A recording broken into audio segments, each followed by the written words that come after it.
Hii ndiyo hali ilivyokuwa ndani ya ukumbi wa bunge hapa mjini Dodoma, ambapo mbunge wa Mbeya mjini Bwana Joseph Mbilini alianza kutolewa nje kutokana na kuzuia kiongozi wa upinzani bungeni asitolewe nje ya ukumbi wa bunge. Kuja kwa amri hiyo ya naibu spika ilikuja mara baada ya kiongozi wa upinzani bungeni kukataa kutii mamlaka ya kiti ya kukaa chini ili kupisha mjadala wa muswada wa sheria marekebisho ya sheria ya mabadiliko ya katiba wa mwaka 2013 uendelee. Na kuomba tena kwa mara nyingine, mheshimiwa kiongozi wa upinzani, kwa heshima yako kae chini. Nina hoja mheshimiwa naibu spika. Na kuomba sana kwa mara nyingine ukae chini.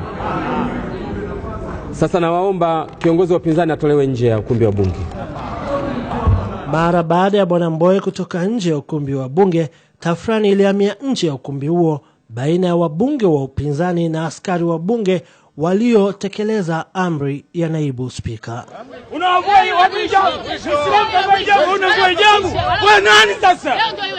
Unavua hijabu. Mimi naona unavua hijabu na mwanamke mmoja anavua hijabu. Wakati anavua hijabu.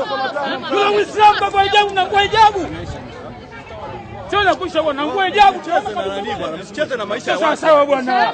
Miaka 50 inatosha. Mmesha salama. Waseme unavua hijabu ili Waislamu wakashiriki ndani.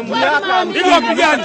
Sio sisi. Kutokea kwa tafrani hiyo kulitokana na mbunge wa mkoani Bwana Ali Hamisi Seif kuomba mwongozo wa spika akitaka hoja iliyokuwa mbele ya bunge iahirishwe na naibu spika kuamua kuitisha kura za kutounga mkono au la, ambapo wabunge wasiounga mkono wakashinda.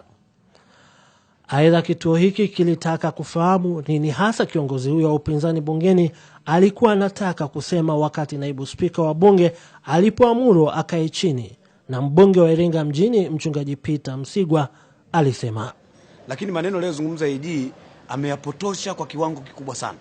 Sasa mheshimiwa Mbowe kama kiongozi wa kambi ya upinzani alitaka apate nafasi aweze kuclarify yale ambayo AG ameyapotosha, lakini spika kama ulivyoona hakutaka kutoa nafasi. Sasa kama kiongozi wa kambi ya upinzani hawezi kupewa nafasi, nani zaidi atapewa nafasi? Pamoja na tafrani hiyo, mjadala wa muswada wa marekebisho ya sheria ya mabadiliko ya katiba uliendelea, na kabla ya kusitisha kikao, naibu spika akatoa msamaha kwa kiongozi wa upinzani na wabunge walioleta tafrani ndani ya bunge.